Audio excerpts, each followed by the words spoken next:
Hello, my name is Alexis Adi. This is my second math video, and I had question number 9. So for mine, we are given the function of this, and we are told to find the relative max and the absolute extrema. So the first thing that I needed to do was find the derivative, and you find the derivative with the quotient rule. So first, I found the derivative of the top of the equation times the bottom of the equation minus the top of the equation times the derivative of the bottom. And then we put all of this over the bottom part squared. So with this derivative, I plugged it into solver and I set it equal to 0. And with that, I found these two zeros, which is 0.428 and 1.590. And then I also had to find the 0 for when the derivative did not exist, and for that I had to plug the bottom part of this equation in and set it equal to 0. And with that, I found that the 0 was 4.322.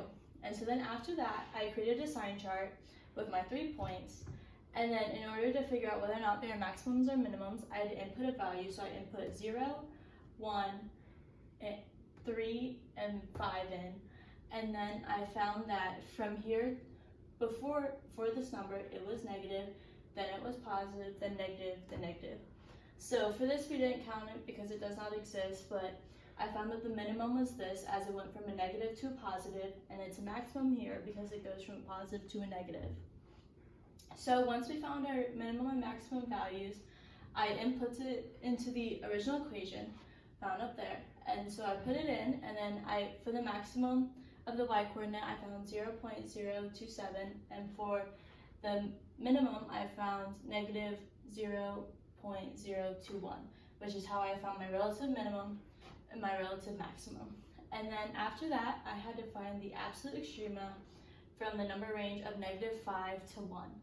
So I input both of the extremes right here, or both of these numbers right here, and then I also included 0.428, but not 1.590, as it is too high. It's higher than 1. And then I used the original equation again to find the x values, and with that I found that this is the absolute minimum and this is the absolute max. Thank you. Did that make it?